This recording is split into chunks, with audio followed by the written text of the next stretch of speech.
Western Reserve News has been at Perry Township on Monday and the Sebring Village Council meeting on Monday. On Tuesday, Western Reserve News was at the Lexington Township meeting in Stark County. On Wednesday, Western Reserve News was at the Salem Township meeting. And on Thursday, Western Reserve News was at the West Branch School Board of Education meeting. So, here we go.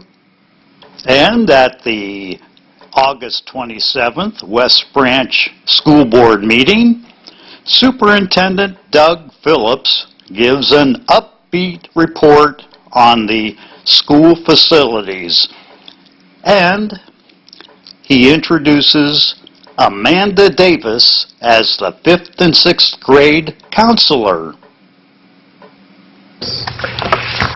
Well, first, I'd like to show how much we're appreciative of our support personnel, custodial crew, food services, transportation, our aides.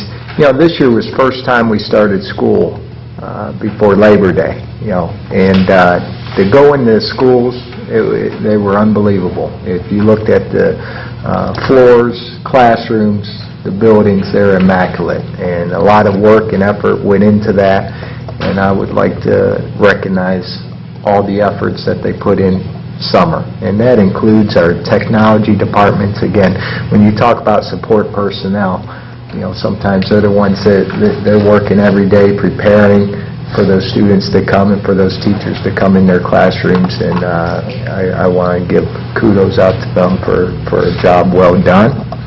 And also for our staff, our faculty and staff, for a smooth opening week, smooth opening days, and I look forward to a very exciting 2015-16 school year. And also, not on here, but I see she was approved at the last meeting, I would like to introduce the board to Amanda Davis, our 5th and 6th grade school counselor. Stand up. Hi, Amanda. Thanks for coming.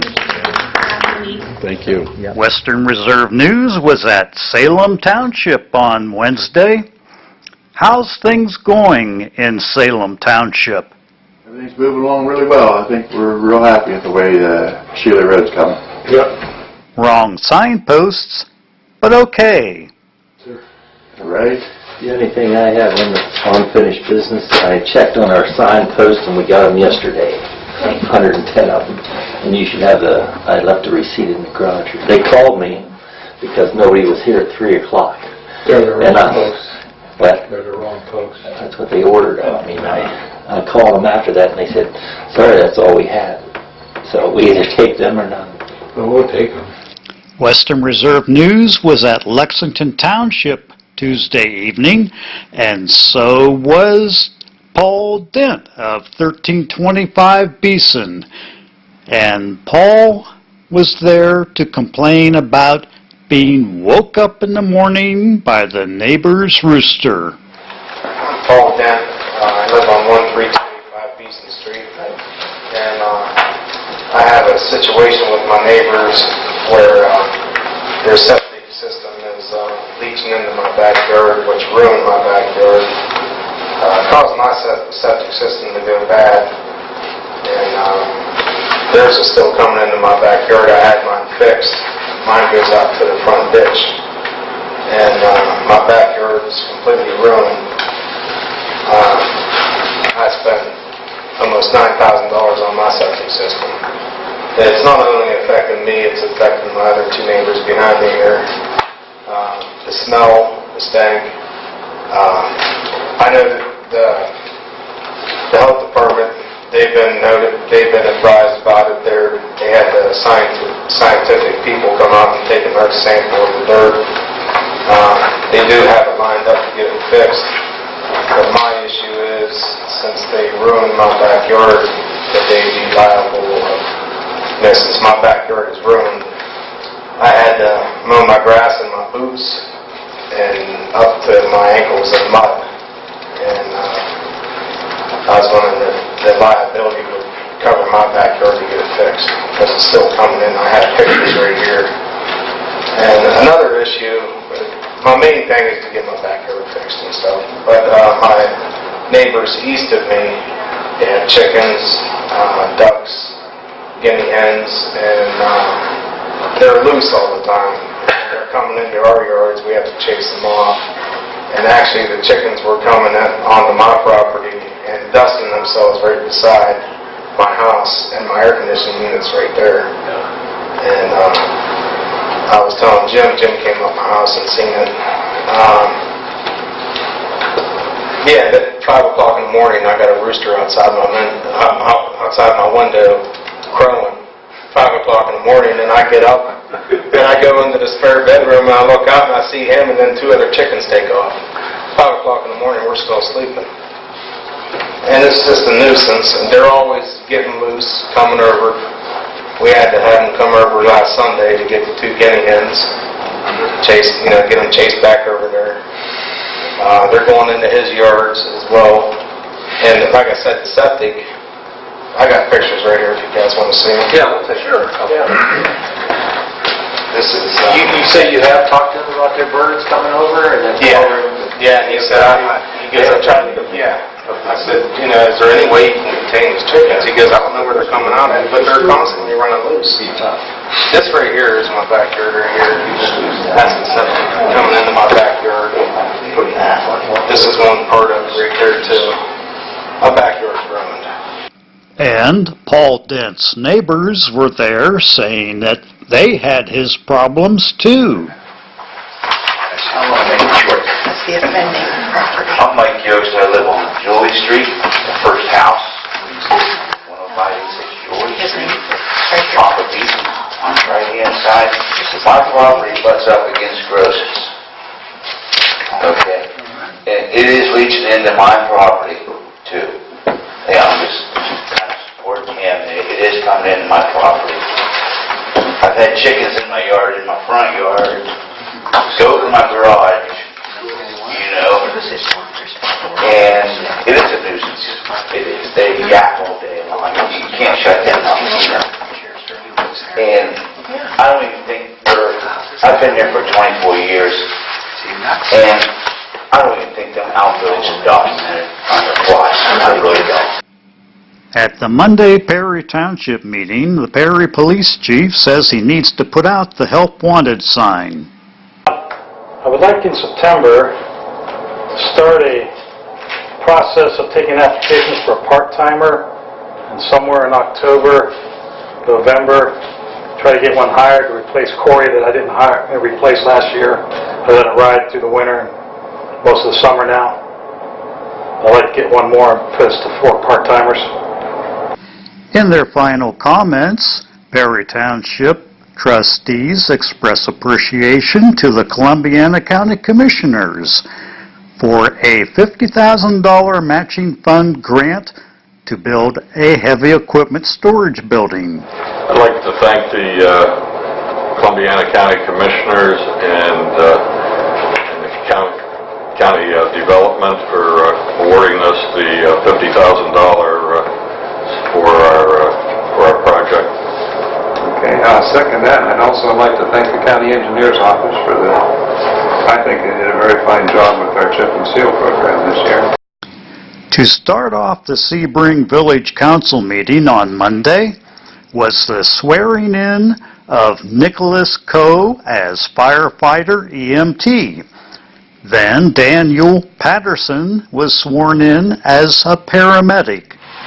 So if you would raise your right hand, insert your name appropriately. I state your name. Nicholas Coe. Solemnly swear. Solemnly swear. I will support the Constitution. I will support the Constitution Of the United States of America. of the United States of America And of the state of Ohio. and the state of Ohio. I will obey the laws thereof. I will obey the laws thereof. That I will in all respects That I will in all respects observe the provisions of the Charter observe the provisions of the Charter and ordinances of the Village of Sebring. and ordinance of Sebring. I will faithfully discharge I will faithfully discharge the duties of my office, the duties of office, firefighter and EMT, firefighter and EMT, for the Sebring Fire Department, Sebring Fire Department, upon which I'm about to enter. on which I'm about to enter. So help me God. So help me God. Congratulations. Welcome aboard.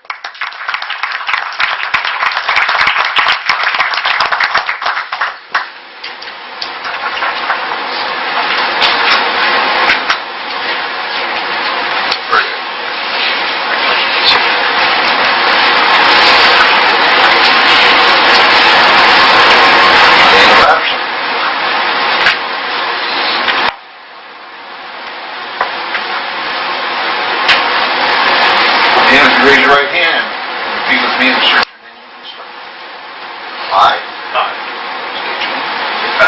Solemnly swear. Solemnly swear. I will support the Constitution Support the Constitution of the United States of America of the United States of America and of the state of Ohio. and of the state of Ohio. I will obey the laws thereof, Obey the laws thereof. and that I will in all respects I will in all respects observe the provisions observe the provisions of the Charter and ordinances of the Charter and ordinances of the Village of Sebring, of the Village of Sebring, and that I will faithfully and that I will faithfully discharge the duties discharge the duties of the office of paramedic of the office of paramedic of the Sebring Fire Department, of the Sebring Fire Department, upon which I am about to enter. on which I'm about to enter. So help me God. So help me God.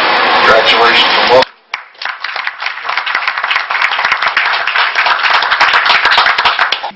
The Sebring Village Manager's Report touches on a handgun buyback program.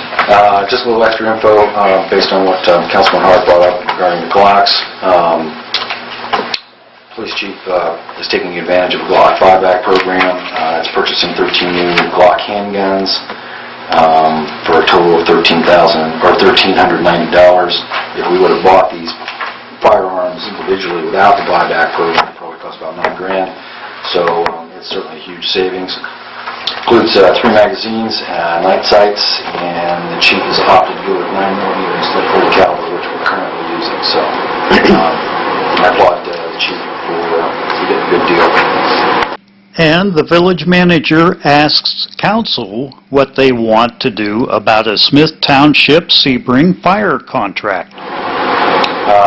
One thing I am looking for, and it was mentioned in one of my earlier reports, is I'm seeking guidance from council regarding the Smith Township fire contract.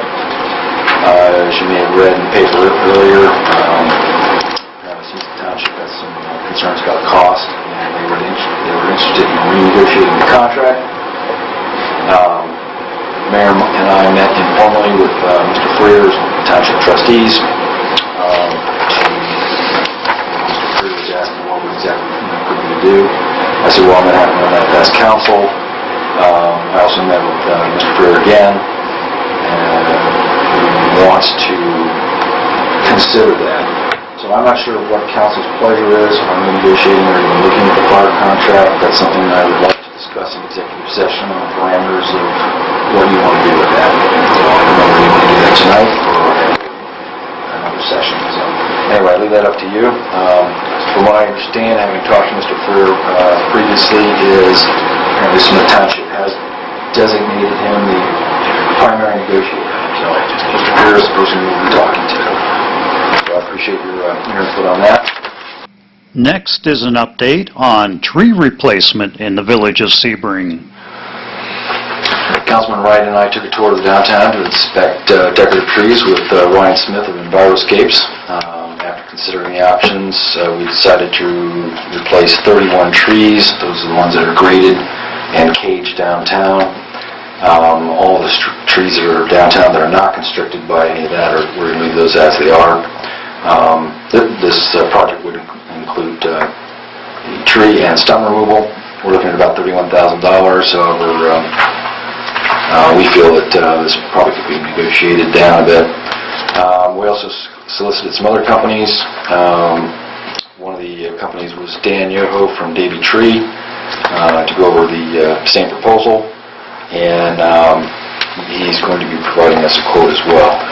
Councilman Wright did indicate to me that he met again with Ryan from Enviroscapes out of Louisville. They took a drive down at Giant Eagle to take a look at some other trees. One of the trees they were looking for was an ivory silk lilac. I don't know if I sent council pictures of that or not. Anyway, the preliminary estimate on that would be $695 a tree, which would be about $21,545 total. Councilman Wright was going to see if they throw in a 2-year maintenance program, which would include fertilizer and light pruning. So, with the council itself, we're going to continue to look at and maybe come with a more definitive contract once we get numbers that we like. And of course, the tree types.